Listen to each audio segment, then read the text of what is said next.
Voilà, bonjour. Donc, on va programmer, on va installer Naturalis sur son smartphone. Donc, pour ça, il faut aller sur Play Store.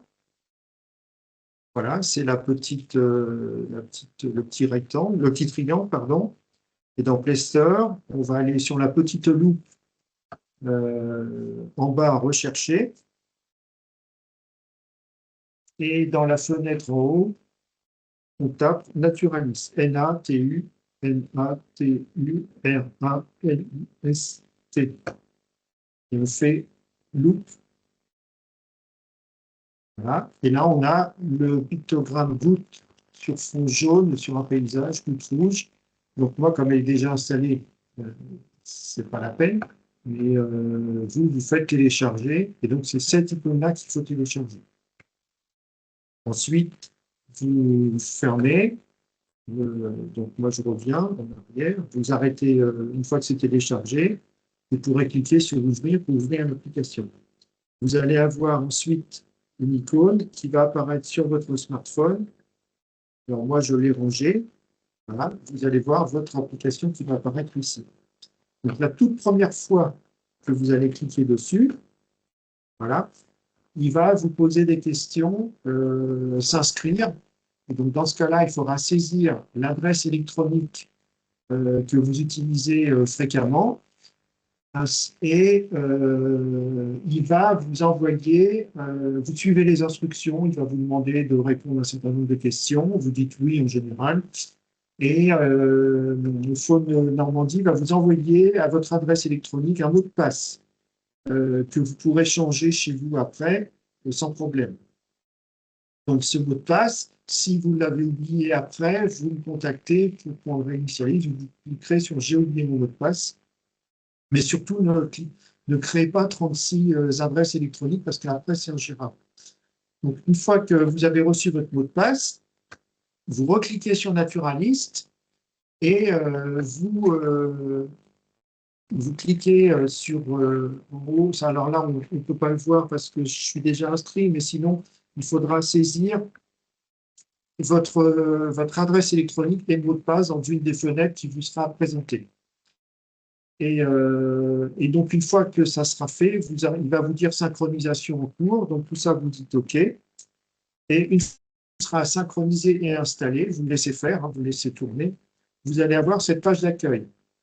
Donc, dans les grandes lignes, il y a un certain nombre de choses à savoir. C'est que la toute première fois qu'on l'installe, il y a un certain nombre de réglages à faire. C'est fastidieux, et donc il va mettre un certain temps pour aller chercher les synchroniser, les espèces et tout. Et donc il y a une première démarche à faire pour configurer. C'est fastidieux, mais après c'est tout simple. Donc on démarre le paramétrage. En haut à gauche, vous avez, j'appelle ça le menu hamburger, donc c'est les 3 traits horizontaux. On clique dessus. Et là, on a un menu qui apparaît. Et donc, très souvent, je vais vous demander quelle est la version de ton application. Et donc, pour ça, vous caressez vers le haut l'écran et ça vous fait apparaître les différentes lignes. Donc, vous avez un onglet qui s'appelle Préférences. Vous cliquez sur Préférences. Et ça se saisit une fois pour toutes. Donc, liste d'espèces, ça sert à quoi? C'est si, par exemple, vous voulez saisir des papillons, il faudra sélectionner papillons. Si vous voulez, donc on va sélectionner toutes les espèces dont on a besoin. Donc, vous cliquez sur liste d'espèces.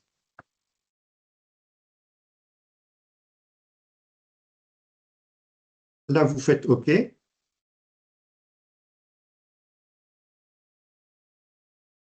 donc là, par exemple, moi, j'ai besoin des amphibiens. Donc, vous cliquez sur amphibiens et vous allez cliquer sur liste d'un site web de référence.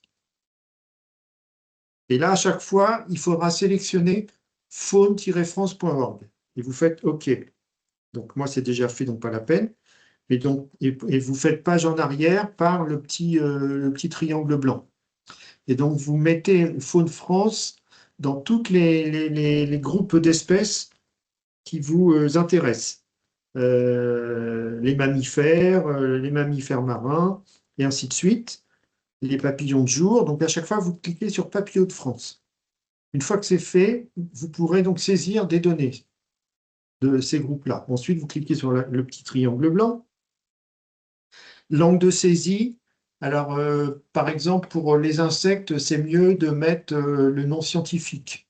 Il y aura plus d'espèces. Mais sinon, c'est les noms français, noms vernaculaires. Si vous préférez les noms scientifiques des bestioles, bah, vous mettrez le nom scientifique. Position des groupes taxonomiques, vous pouvez cliquer dessus. Et si par exemple vous saisissez majoritairement des oiseaux, eh bien vous cliquez, vous mettez votre doigt sur le nom, le groupe que vous voulez et vous faites cliquer, glisser. Donc vous appuyez sur le nom de l'espèce et vous déplacez et vous laissez le doigt enfoncé et vous le remontez vers le haut. Et donc là maintenant les papillons de jour vont apparaître en premier. Donc moi c'est les oiseaux, donc je prends les oiseaux et je les mets cliquer, glisser vers le haut et ainsi de suite. Ensuite, on clique sur le petit triangle pour revenir en arrière. Couche cartographique, vous cliquez dessus et en fonction de vos goûts, vous pourrez changer après.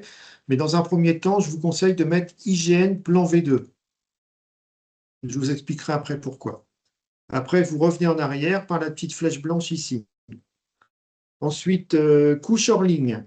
Couche hors ligne, lorsque vous allez vous promener dans des endroits où la 4G n'est pas disponible, eh bien, votre téléphone, il va charger, chercher. Vous allez décharger à toute vitesse votre batterie. Et donc, il est préférable, dans ce cas-là, de télécharger la carte en ligne. Et pour ça, vous cliquez sur carte en ligne. Voilà, problème de connexion. Voilà, donc là, j'ai un problème de Wi-Fi. Voilà. Voilà. Et donc là, vous faites ajouter un lieu.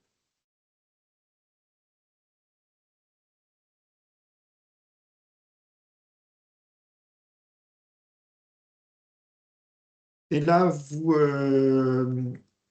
vous cliquez sur... pardon, excusez-moi, je reviens en arrière en cliquant par la petite flèche blanche. C'est bien de se tromper parce que comme ça, vous pouvez voir.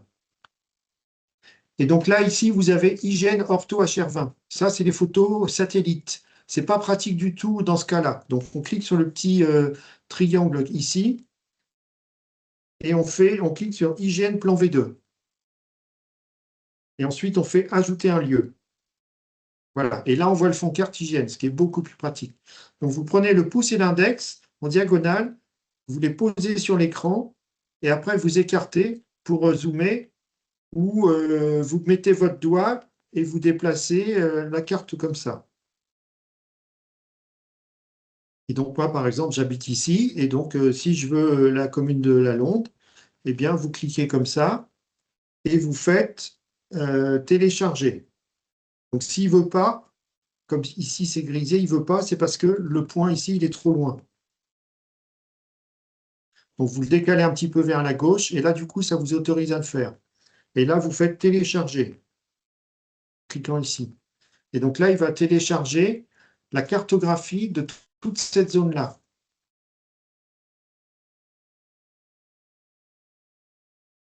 Et donc maintenant, dans votre téléphone, vous aurez le fond de carte de là où vous voulez aller, et vous n'aurez plus besoin de la 4G pour avoir accès au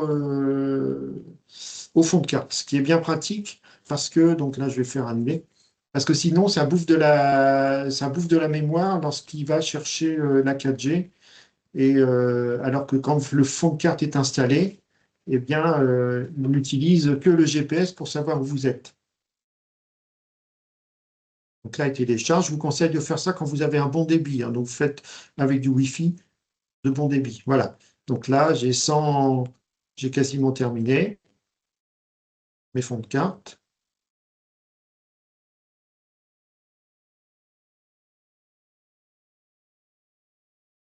Voilà. Et donc là, maintenant, tout ce fond de carte, il va être dans mon téléphone.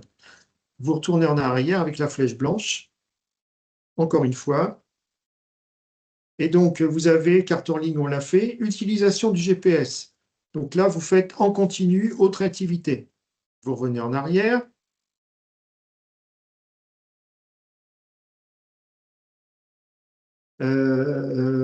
Onglet de démarrage, vous pouvez cliquer dessus pour voir.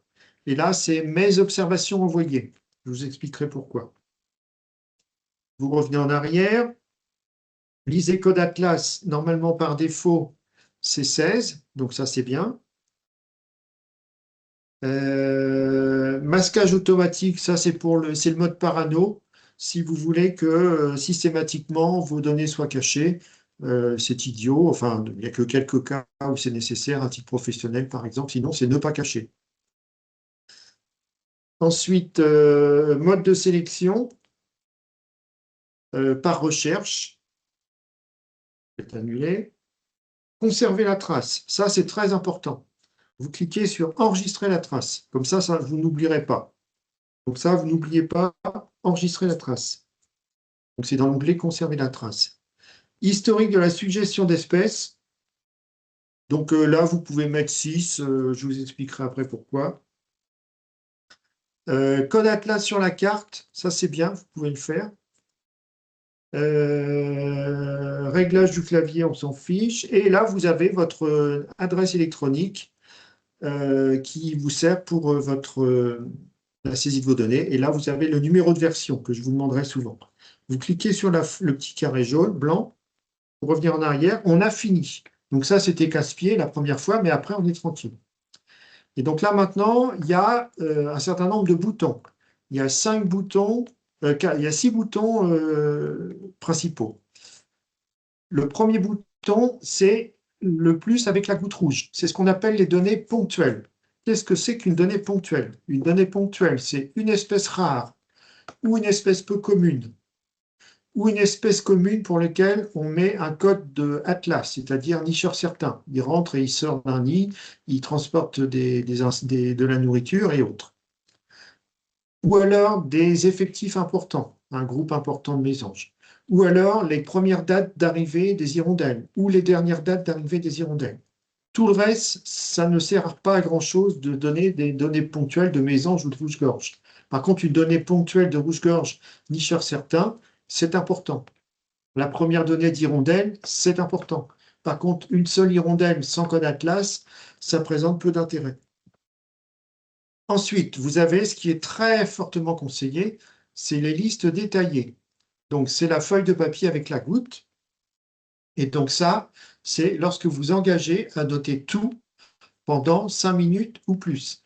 Si vous notez tout pendant 5 minutes, les rouges-gorges, les merles et tout ça, et que vous les placez, ça s'appelle un époque. Étude des oiseaux communs. Étude ponctuelle des oiseaux communs. Non, pardon, étude des populations des oiseaux communs, ça veut dire le sigle. Et donc, c'est n'importe où, n'importe quand, toute l'année, nuit et jour. Mais de préférence, les 3 premières heures du lever du soleil. Et donc ça, c'est vraiment très, très important pour nous. Et si vous faites un parcours de 500 mètres, 1 km, et que vous notez tout, c'est extrêmement important pour nous. Et donc, ça s'appelle des listes détaillées, avec enregistrer la trace. Pour nous, c'est extrêmement important de faire ça, de noter les merles, les rouges-gorges, les verdiers et tout ce qui est commun. Et si vous avez oublié une espèce rare parce que vous ne savez pas l'identifier, ce n'est pas grave. Par contre, si vous avez noté tout le reste, c'est extrêmement important parce qu'à partir de ça, on peut calculer les densités. Ensuite, vous avez des boutons pour des actions ponctuelles. Par exemple, vous entendez tout d'un coup un oiseau et vous ne savez pas ce que c'est. Et ben dans ce cas-là, vous cliquez sur le bouton micro, ça va directement enregistrer le son de l'oiseau, ça va le géolocaliser et ça vous permettra de m'envoyer la donnée pour que je vous dise de quoi il retourne. Pareil pour la photo, vous photographiez un oiseau, vous ne savez pas ce que c'est, et ben, ça me permettra de voir, vous m'envoyez un message pour me dire Richard, j'ai envoyé une donnée, mais je ne sais pas ce que c'est. Et voilà. Ça, le petit classeur, c'est lorsque dans votre appareil photo, dans votre smartphone, il y a une photo et que vous voulez aller la charger. On l'utilise peu. Et ensuite, vous avez le bouton jaune avec le plus. Donc, vous cliquez dessus et ça vous fait apparaître un certain nombre de choses. Donc, on retrouve les 2 fonctionnalités. Donc, saisir des données isolées, c'est ce qu'on avait tout à l'heure en haut à droite, c'est ce qu'on appelle les données ponctuelles. Les données antérieures, c'est lorsque l'on est on traverse un village et puis finalement, on a vu un hérisson écrasé, mais on n'a pas eu le temps de le noter. on s'arrête 1 kilomètre plus loin, on sait à peu près où c'était, et dans ce cas-là, ça s'appelle une donnée antérieure, et on saisit la donnée. Et c'est extrêmement important de saisir les données de tous les animaux écrasés. Les observations précises, c'est les listes dont je vous ai parlé tout à l'heure. Les listes simplifiées, vous oubliez. Les objets, c'est que pour ceux qui participent au programme Une chouette, un village. Ajouter un objet, vous oubliez. Saisir des données pour un protocole, ça c'est si vous faites stock ou choc. Et ça, si ça vous intéresse, vous venez vers moi. Et alors, saisir des données pour un projet, ça c'est très important. Vous cliquez dessus, ça vous fait apparaître un menu. Vous caressez avec le doigt vers le bas, ça vous fait remonter, ça vous fait apparaître le fameux protocole époque qui est ici. Et ça, c'est vraiment super important de faire des époques très souvent partout, parce qu'il y a beaucoup de coins, notamment dans le sud-Manche, où il y a très peu de données. Même dans le cœur de la Manche, il n'y en a pas tant que ça. Et donc, les commentaires, vous ne les mettez pas. Mais par contre, si vous participez au protocole EOCC 2026, c'est ici qu'il faut l'écrire. Donc, on écrit EOCC 6, c'est là. Et vous avez un clavier qui apparaît. Et pour le faire disparaître, il faut cliquer sur flèche bas de votre écran, de votre petit clavier qui apparaît. C'est la touche, c'est le triangle noir qui est en bas à droite. Et ensuite, vous faites suivant.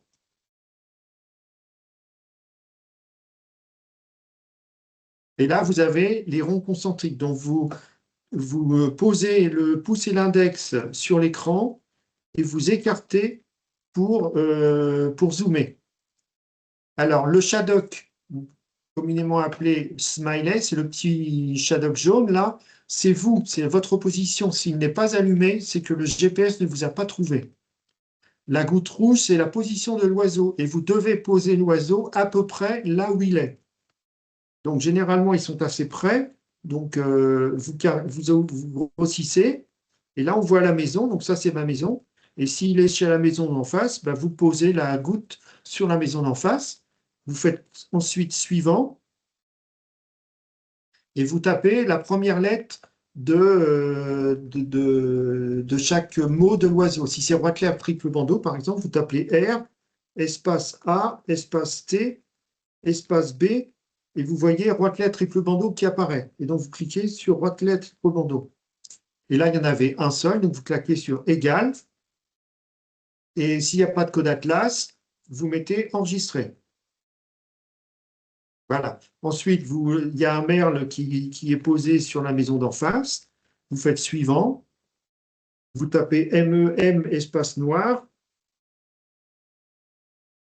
Voilà. Et donc, vous cliquez sur la petite flèche triangle pour faire défiler apparaître le nom entier. Vous cliquez sur merle noir, égal.